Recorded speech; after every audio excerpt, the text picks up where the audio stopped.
All right, so we got the 5 best female characters in Warhammer 40k, man. Make sure you guys follow my Twitch down below. And let's get right into it. Let's go, man. G'day, guys and girls. Majorkill! It's no secret that Warhammer 40k is a male-dominated hobby. Just look at my analytics. Okay, let me see his analytics real quick. 96 point. Okay. You know what's so crazy? My analytics says I have around like 6. Was it?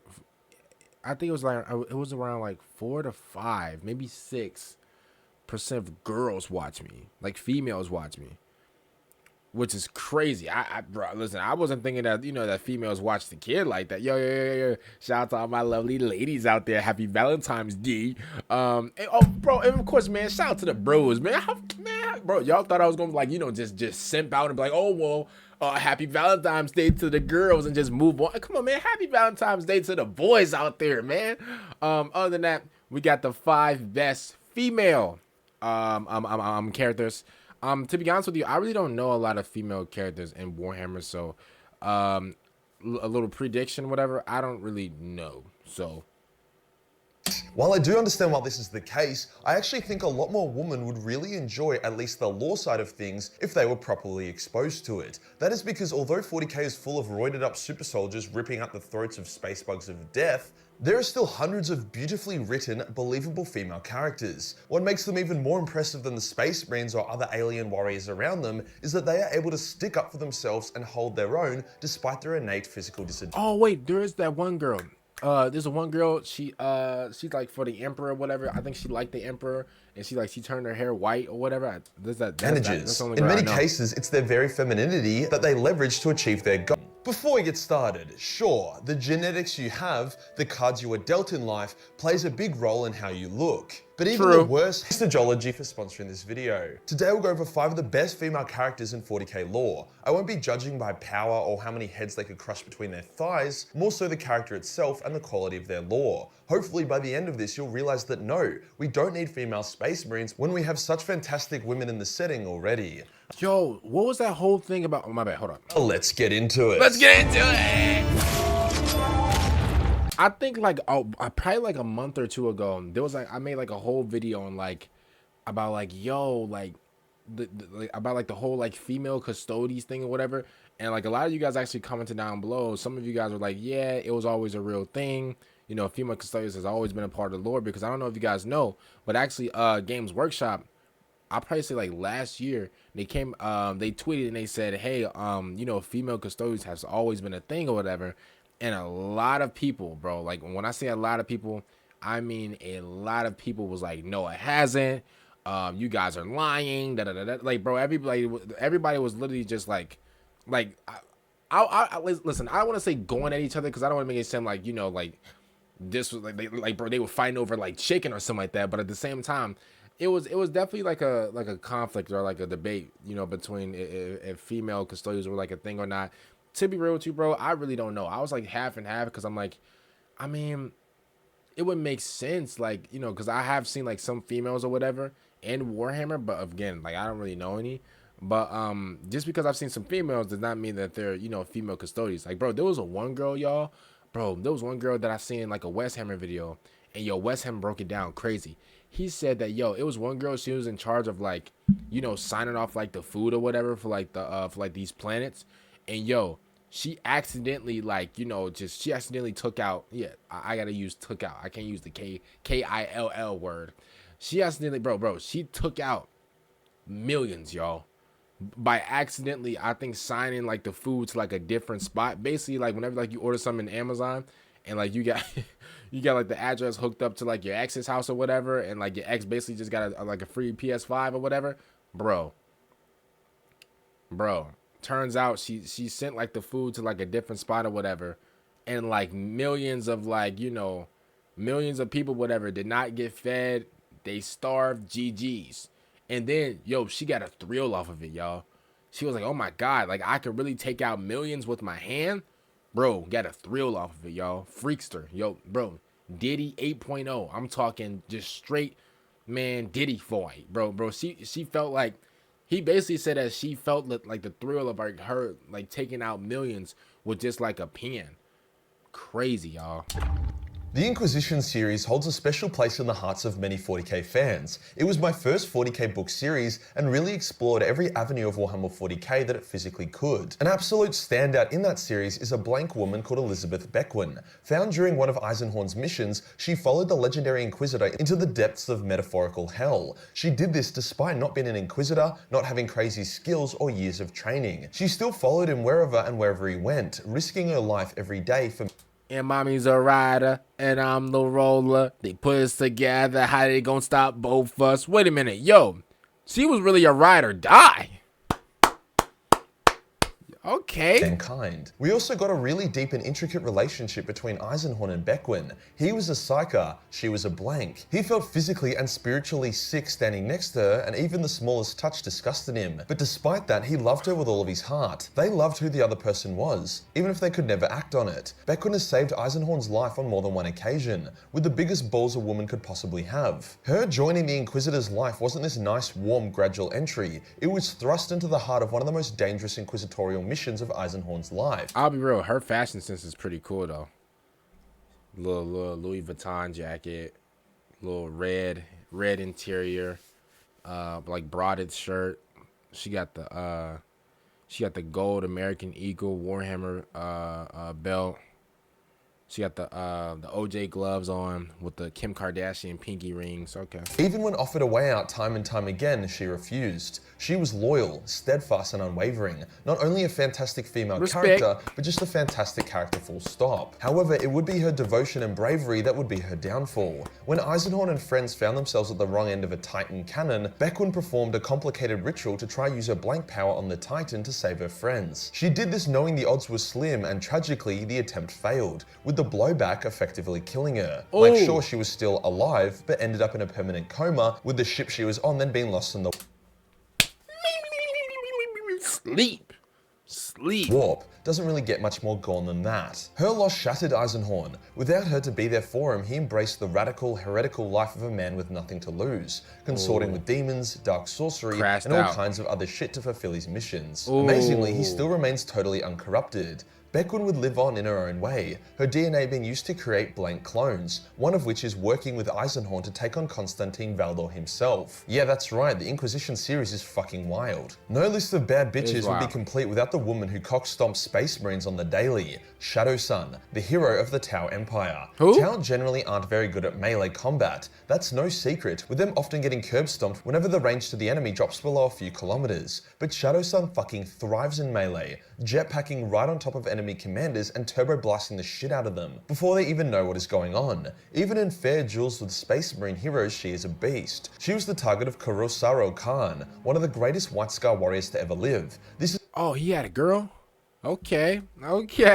the kind of man who makes other Space Marine look Okay, like guardsmen. Jerry, but each come on. encounter he had with Shadowsun was a difficult blow-for-blow affair. I know yes, he had a the girlfriend. advantage, and yes, he would win the duels, with her being forced to flee, but the fact that a fucking Tau can give a White Scar Blade Master a run for their money is insane. It isn't just her combat prowess that makes Shadowsun stand out. She has a very deep and complicated attitude and loyalty to the Tau Empire. She lives for battle, but does not relish it. She spoke with the White Scar just as much as she fought him, with her even saying that she thinks in another life, they could have been friends. He agreed. She also shares a close relationship with Commander Farsight, even with the former hero of the Tau Empire being declared a traitor. She is the Tau Empire's champion, and she knows she is a pawn to the Ethereals. Thus, while she obeys their commands, she doesn't always do it to the letter. For example, she still communicates and somewhat helps Farsight when she...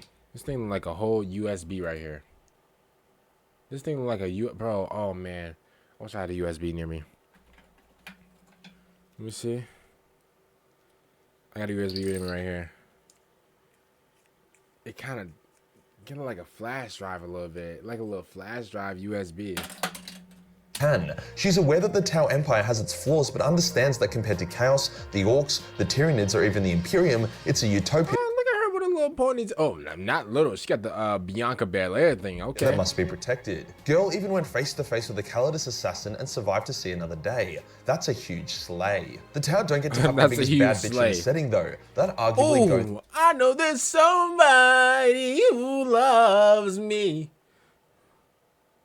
Who loves me?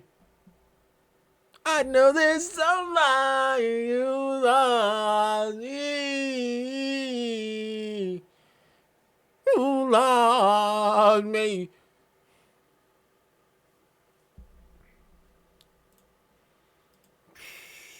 No one to guide me. I'm all alone. No one to cry on. Yo, is she single? It's Valentine's Day. Yo.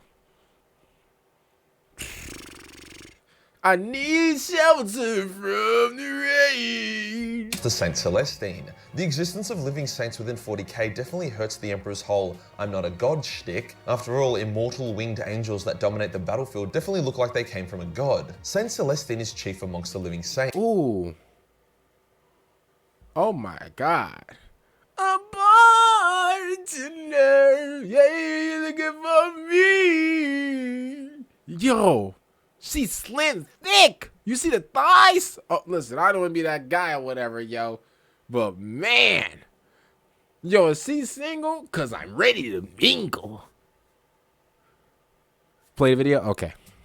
She might not be as complicated or deep as other female characters, but sometimes a badass flying around chopping up heretics like sashimi is all you need from a character. Her origins aren't super clear, but it seems as if she may have been a latent psyker who fell in battle. However, she clung onto a small bit of life, which combined with her faith in the Emperor, manifested as her returning as a living saint, a demigod on the battlefield. However, being an immortal angel has its downsides. Every time Saint Celestine dies in battle, and trust me, she's died a few times, Oh, she gotta like pass a test, I think, right? she has to basically walk through hell, climb mountains made of her own corpses, and slowly reclaim each piece of her soul and memory to eventually be able to remake herself and return to real space. Dang, how many pieces During is this it? pilgrimage, she is constantly tempted by chaos and tormented. Overall, a pretty shit time. Yet each and every time she overcomes the darkness and returns to life, poning heretics all over again. Her greatest moment was when she took on Abaddon, the War Master of Chaos. She was weakened due to the warp being strangled at the time with the fact that she was partially a warp creature, and Abaddon overcame her. But then some gal pal shit went down as Inquisitor Greyfax appeared and the two women fought Abaddon, overcoming the War Master of Chaos himself. It ended with Celestine stabbing her sword through Abaddon, whispering,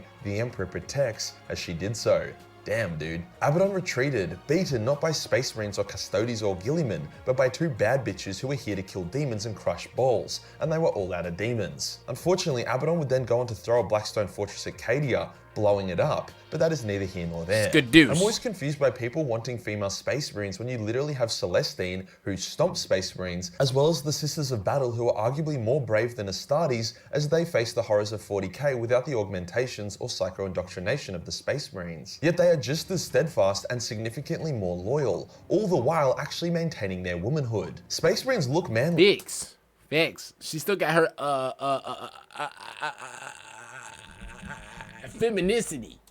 But their dicks literally don't work. The peak of a man isn't a virgin with erectile dysfunction. The Elder were always going to have someone on this list. What the greatest the hell? of the Elder female. Wait.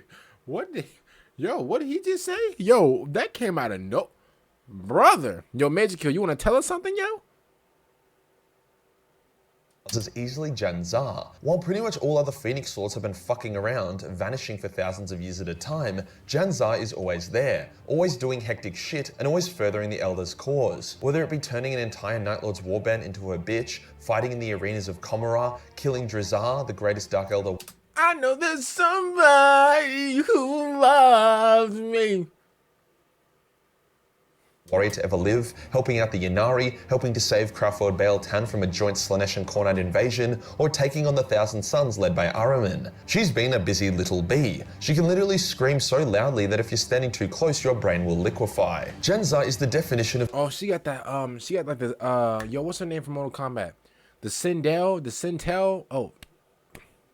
The Sindel thing. She had like, bro, she just screams and automatically, bro, GG's, eardrums gone completely. someone that understands the job description. She is built for battle and dealing death, so that is what she does all the fucking time. Even her origins are hectic. I respect Being within that. the Eldar Empire when Slaanesh was born, it was her that convinced Astartes not to kill himself, thus she is in part greatly responsible for the survival of the craft worlds. As without Astartes, there would be no Phoenix Lords, hence no Aspect Warriors, hence the Eldar would be fucked. Jain Zar is so fast that when she runs, runs, it sounds more like rain than footsteps. She can throw her spinny blade thing so fast that even a Space Marine in combat stance can't react fast enough to stop it. She also doesn't take shit from anyone. When she was preparing to enter the arenas of Khorne, a Dark Elder Gladiator champion was talking shit, calling her a craftword bitch. As soon as those words left his mouth, his head left his body as she threw her spinny death thing.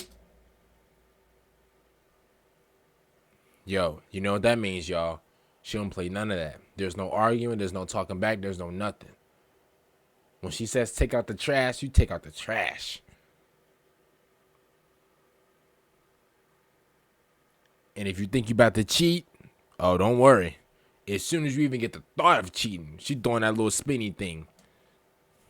GG's. His neck. Dude didn't even have time to flinch. She then told herself off for being impulsive as she picked up his head and threw it into the arena before her entrance to help rile up the crowd. While she might just sound like a bit of an automaton built for war, she does have her moments. She is very duty focused but also can't help but enjoy herself at times. For example, her fighting in the arenas of Khorne was in order to help fulfill a mission that would save the craft worlds. But she still felt a thrill of excitement before entering, the roar of the crowd and the majesty of it all. All in all, a fantastic legend of the Eldar who actually gets shit done, unlike most of her male Phoenix Lord counterparts. And finally, you knew it was fucking coming, Lotara Sarrin. We've Who was this? spoken about Lotara a fair bit on this channel, and I'll fucking do it again. Lotara I didn't see her face. She was realistic. She wasn't this paragon of war like Saint Celestine or Jain Zar, nor did she have the blank gifts of Bequin or the skill of Shadow Sun. Come on, man, what she was, though, was someone that didn't take shit and didn't neglect her duty. She also has a pretty tragic tale, showing that even the most strong-willed will eventually be taken by chaos if they follow that path. Lotara was captain of the Conqueror and was responsible for most of the World Eater Legion's discipline, since Angron was never going to enforce any. She was a brilliant captain, understanding void warfare like few ever could. She was the reason why Guilliman was unable to kill Lorga or Angron on the surface of Nysiria. Her block— Baby, smile. See, man, they better be lucky I'm not promiscuous, man. They better be lucky that I'm not no player. Man, even when she looking at me like this, here's what I would do. This is how you gotta play it, right? If a girl, if she got like a, if she got a RBF, if she got an RBF, you ever know what a RBF is, man? If she got an RBF, man, a resting bitch face, I love him.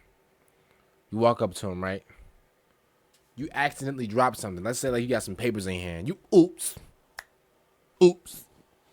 You pick it up. I'm like, oh, I'm sorry, ma'am. Oh my goodness. You be like, oh my goodness. You look absolutely beautiful. She starts smiling. You got her. Once she starts smiling and like the cheeks get red, GG's. I know there's somebody who loves me. Come on, bro. GG's. Oh, what's your name, babes? Oh, I'm da-da-da-da-da-da. Right? You get her first name, her last name. You're like, I'll figure that out. I'll figure that out later. Oh, okay. Are you from around here? Oh, yeah, you know. Yeah, I was just with my boy Guilliman. Oh, that's your boyfriend? Nah, I'm not seeing him. That's just my friend. Oh, okay. So what you up to today? You everything good with you? Yeah, everything's great. I just want to say, man, it's so nice to meet you. Thank you, honey. You got a number I can get from you? GG's. I know there's somebody who loves me. Come on, man. I got that. The digits, bro. I got the digits in less than 30. See, that's the game you got to break down. See, I'm not like all these little alpha male, what they call it, Giga Chat, Tyrones. I'm not like these Tyrones, man. I'll get somebody easily. I'll get her easily. Man, I'll look bad on my worst day, man. Chopped haircut. I could have the same attire Trevor from GTA 5 has on. Man, I will pull up to her, walk up to her, and be like, "Oh, so I guess I already got your heart." And she was like, "Oh, what do you mean?" I'm like, "Oh, you don't know what I mean?" And she looks down, she says, "Oh, but that's not your hand." I think it is. And I did not put my hand on. I'm just like, hey,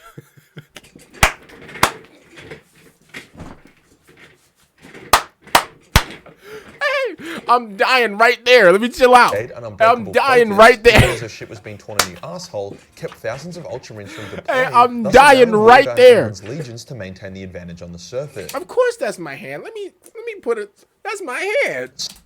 She also stopped any Ultramarine ship from bombarding the surface as well. Beyond her void warfare skills, her personality was fantastic. During a war against the Ultramarines, her ship was boarded. An elite World Eater force was— Oh my. I know there's somebody who's gonna love me. Bro, she looking like Kelly Kapowski from Saved by the Bell. assigned to protect her and her ship. However, they neglected their duty and went to the surface of the planet instead to take part in the main battle. This resulted in her nearly dying, with thousands of crew being slaughtered as she awakened the Legion's Dreadnoughts to protect her ship, with most of the Dreadnoughts being destroyed as well. To punish this dereliction of duty, when the neglected World Eater returned, without hesitation she shot him in the head with a las gun. He had his helmet on so it didn't do much, but a mortal woman shooting a World Eater champion in the face is a pretty fucking ballsy move. When he then opened fire on her, she didn't feel regret or fear, only shock and rage that he would dare fire upon her on her own ship. Fortunately, she was so popular within the Legion that a World Eater librarian blocked the shots, and then others squared up to the neglectful World Eater champion and told him to fuck off. She then banished the champion to go to his room and think about what he did. Angron liked her immensely, as she was one of the only ones with the cojones to tell him how it was. Whenever he talked about the Conqueror being his ship, she would correct him and tell her it was hers. And how right she was, as eventually it absorbed her into it. I'm trying to find the words to describe just how tragic her fate was. Imagine you are like— I got 5 on it. Yeah, for real. Lotara, you fought hard and well. You were distinguished and have made it to the Siege of Terror. However, any World Eater you are friends with is either dead or insane, but that's okay. You are Captain of the Conqueror. You hallucinate one of these friends. He is alive but insane. The hallucination was how he was when he wasn't crazy. He tells you not to look up at the command throne of the Conqueror. You do anyway, seeing a half-demon woman wearing your uniform, merging with the ship. You are not Lotara. You are a shard of her consciousness. You are not the Captain of the Conqueror. No one remembers you. No one thinks about you anymore. You see your demon true form call out to Horus on the Vox and say, "War Master, this is Lotara, Captain of the Conqueror, awaiting orders." There is no reply. Horus doesn't give a fuck about you. You have a moment of lucidity as you realize this process has been repeated countless times. You realize the horror of the path you have chosen, then you are gone. Another fragment of consciousness evaporated. The process then repeats. If you enjoy the video and you want to support the channel, then Shout out to Majorkill, man, for the video. Wowzers. Other than that, man, oh man. Other than that, man, comment down below, man. What do you guys think about this? I definitely enjoyed this video, man. Yes, man. She's number one. She's number one. Yeah.